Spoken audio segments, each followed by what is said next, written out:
കുട്ടിനെ എന്താ കാട്ടിക്കൊള്ളു വെച്ചത് അറിയണം. അതൊരു മുലടില്ലാത്ത കുട്ടിയാണ്. പെരിന്തൽമണ്ണ പാതിരക്കോട് റിൻസാനയുടെ മരണം അന്വേഷിക്കണമെന്നുള്ള ആവശ്യത്തോടു കൂടിയാണ് കുടുംബം ഇന്ന് വാർത്താ സമ്മേളനത്തിൽ പങ്കെടുത്തത്. ഇതിൽ റിൻസാനയുടെ ഉമ്മ പറഞ്ഞ കാര്യങ്ങൾ ഏതൊരു മനുഷ്യന്റെയും കണ്ണു നിറക്കും. 18 വയസ്സിലാണ് റിൻസാനയെ വിവാഹം ചെയ്തു നൽകിയത്. അതിനുശേഷം റിൻസാനക്ക് ആദ്യമുണ്ടായത് ഒരു പെൺകുട്ടിയായിരുന്നു. പിന്നീട് റിൻസാന പ്രസവിച്ചതും ഒരു പെൺകുട്ടിയായതോടുകൂടി ഇപ്പോഴത്തെ കുട്ടിയും പെൺകുട്ടിയാണെന്നറിഞ്ഞ ഭർത്താവും ഭർത്താവിന്റെ ഉമ്മയും ഉപ്പയും അടക്കമുള്ളവർ ഹോസ്പിറ്റലിൽ നിന്ന് ഇറങ്ങിപ്പോയി എന്നാണ് ഇവർ പറയുന്നത്.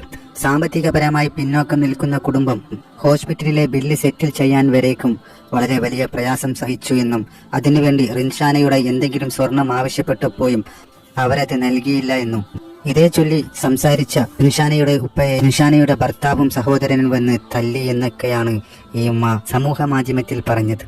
അതിനുശേഷം ഒരു വർഷം കഴിഞ്ഞിട്ടാണ് റിൻസാനയുമായുള്ള പ്രശ്നങ്ങൾ ഭർത്താവും കുടുംബവും ചേർന്ന് മധ്യസ്ഥത വഹിച്ച് പരിഹരിക്കുന്നത്.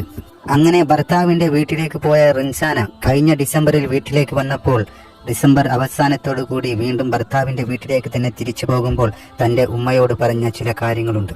ഉമ്മ, അയാൾ പണിക്ക് പോകില്ല, അയാൾ എന്നെ കൊല്ലും എന്ന് വരേക്കും എനിക്ക് ഭയമാണ് ഉമ്മ എന്നാണ് ഈ പാവം കുട്ടി തന്റെ ഉമ്മയോട് തന്റെ വിഷമങ്ങൾ പങ്കുവെച്ചത്.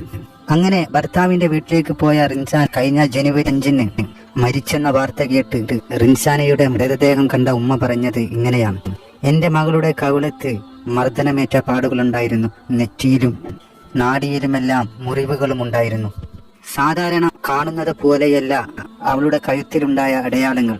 കയർ കഴുത്തിന്റെ മേലെ ഭാഗത്തല്ല ആയിരുന്നത്, അത് കഴുത്തിന്റെ അടിഭാഗത്താണ് അതിന്റെ അടയാളമുണ്ടായിരുന്നത് എന്നാണ് റിൻസാനയുടെ ഉമ്മ വിഷമത്തോടു കൂടി പറഞ്ഞത്. റിൻസാന പ്രസവിച്ച് ഒരു വർഷം കഴിഞ്ഞ് കുട്ടി മുല കൂടി പോലും മാറിയിട്ടില്ല എന്നും നിരന്തരം ഉമ്മയെ ചോദിച്ച് ആ പിഞ്ചു കുഞ്ഞ് കരയുന്നു എന്നും ഞാൻ എന്താണ് ചെയ്യേണ്ടത് എന്നും റിൻസാനയുടെ ഉമ്മ പറഞ്ഞത് നിറക്കണ്ണുകളോടെയല്ലാതെ ആർക്കും കാണാൻ കഴിയില്ല. തീർച്ചയായും റിൻസാനയുടെ മരണത്തിന് വ്യക്തമായ അന്വേഷണം വേണം. ഇതിന് കാരണക്കാരായവരെ സമൂഹത്തിലെത്തിച്ച് തക്ക ശിക്ഷ നൽകുന്നത് വരേക്കും തന്നെ ഇതിനെതിരെയുള്ള പോരാട്ടം തുടർന്നു കൊണ്ടിരിക്കണം. മധ്യസ്ഥ പറഞ്ഞിട്ട് ആ കുട്ടിനേറ്റ് ഒരു പോയി ഒരു കച്ചറ ഉണ്ടാവില്ല എന്നർത്ഥം. ഒരു കച്ചറിഞ്ഞ് കുട്ടികളായിട്ട് ഉണ്ടാവില്ല. പിന്നെ ഓനിപ്പോ ഈ ഒരു വൈകുന്നേരമായ കള്ളു കുടിച്ചു വരും. എന്റെ കുട്ടി പണിക്ക് പോയിട്ട് ഈ 4 ഓനി വരത്തണത് നിങ്ങൾ കേൾക്കണം. എന്റെ കുട്ടി പണിക്ക് പോയിട്ട് ഈ 4 ഓനി വരത്തി. ഓനി ഈ 2 കുട്ടികൾ ഈ തര പോകുന്നൊരു 25 വയസ്സായിട്ടുള്ളൂ ഓർക്ക്. 18 വയസ്സാവുന്നവരെ ഞാൻ നോക്കി വളർത്തിണ്ടാക്കിയ തള്ളേന് ഞാൻ 25 പണത്തിന്റെ പണ്ട ഞാൻ കൊടുത്തിട്ടേ ഇതൊക്കെ കണ്ണ് കാണാത്തൊരു മനുഷ്യനാണ്. കരിങ്കല്ലുമ്പോ മേടിയിട്ടാണ് കൊടുത്തിട്ടുള്ളത് 25 പണത്തിന്റെ പണ്ടം. ഈ അങ്ങനെ കൊടുത്ത് കെട്ടിച്ച കുട്ടിനെ ഓനി ഈ കാട്ടിക്കൂട്ടി തീർത്തത്. ഈ കുട്ടി ക്രിസ്മസ് 26-ന്റെ വരെ ഇരുണ്ടായിരുന്നു. 26, 27, 28 പിന്നെ 1-ാം തീയതിയാണ് ഈ കുട്ടി എന്റെ അടുത്ത് നിന്ന് പോയത്. പോകുമ്പോ എന്നോട് പറഞ്ഞു, ഉമ്മ കാക്കുഞ്ഞെ കൊല്ലോന്നിന്റെ ഒരു പേടി ഉണ്ടിട്ടില്ലെന്ന് എന്നോട് പറഞ്ഞു. ഈ കുട്ടി കാക്കുഞ്ഞെ കൊല്ലോന്നിന്റെ ഒരു പേടി ഇച്ചുണ്ട് ഉമ്മ, എന്താന്ന് ഇച്ചറിയില്ലമ്മ. ഓനിനെ ഞാൻ പറഞ്ഞപ്പോൾ ഓനോട് ഇജ്ജ് പണിക്ക് പോണില്ല, ഇച്ച ഓനെ വേണ്ടാന്ന്. ഓന് നേരെ മദ്രസിലെ ഓട്ടം കഴിഞ്ഞ് ഓന് 6 മണിക്കൊരു ടിപ്പ് ഉണ്ട്, അത് കഴിഞ്ഞ് അങ്ങനെ വന്ന് കിടക്കും. ഈ കുട്ടി പോകുമ്പോഴത്തേന് ചോറും കൂട്ടാനും ഓനക്ക് ഒരുക്കി വെക്കണം. ഇത് കൊടുന്നിട്ട് വേണം ഓന് ഒരുക്കി വെക്കാൻ. അത് ഓൻ തിന്ന് മരന്ന് കിടക്കുവാന്. എന്നിട്ട് ഓൻ പോകുക. ഓള് വരുന്ന 6 മണിക്ക് ഓൻ വരുമ്പോഴത്തേന് ഓള് 6 മണിക്ക് വരുമ്പോഴത്തേന് കടയിൽ നിന്ന് 6 മണിക്ക് വരുമ്പോഴത്തേന് ഓൻ പോകും. പോയിട്ട് ഓൻ വരവിന് 10 മണിക്ക് കുടിച്ച് കൂത്താടി കൊണ്ടാ വരിക. എന്നിട്ട് ഈ കുട്ടീനെ നല്ലോണം മർദ്ദിച്ചും ഈ കുഞ്ഞി പൈതലിനെ നല്ലോണം മധുരിച്ചിന്റെ കുട്ടിയെ ശരിയാണ്. ഒരു വടി തടിയില്ലാത്തൊരു കുട്ടിയാണ് എന്റെ കുട്ടി. ഇത് അധ്വാനിച്ച് കൊടുന്ന് തിന്നാൻ കൊടുത്തിട്ട് എന്നിട്ട് എന്റെ കുട്ടീനെ ഓൻ കള്ളു കുടിച്ചു വന്ന് പിന്നെ നല്ലോണം ദ്രോഹിച്ചു ഓന്. എന്നിട്ട് അത് കഴിഞ്ഞിട്ട് ഓന് ഇനി ആയിക്കോട്ടെ, ഇനി ഞാൻ ഇനി 30-ാം തീയതി കഴിഞ്ഞാൽ ഈ ജനുവരി 30-ാം തീയതി കഴിഞ്ഞാൽ ഞാൻ പോരുകയാണ് അവിടുന്ന്. ഞാൻ ഈ കുട്ടികളായിട്ട് പോരുകയാണ്. കുട്ടികളെ പരീക്ഷ സ്കൂളും മുടക്കണ്ട, അത് കണ്ടിട്ടാണ് ഞാൻ ഈ വേദന സഹിച്ചു നിൽക്കുന്നത്.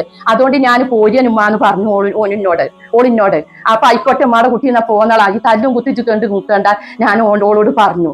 ആയിക്കോട്ടെ എന്ന് പറഞ്ഞു. അതിന്റെ 30-ാം തീയതി 5-ാമത്തെ ദിവസം 5-ാം തീയതി ജനുവരി 5-ാം തീയതി എന്റെ കുട്ടി മരിച്ചു എന്ന് എന്നോട് പറഞ്ഞില്ല അയൽവാസികള്. സൂറത്താത്ത ഞങ്ങൾ മണ്ടി വരിയെന്ന്.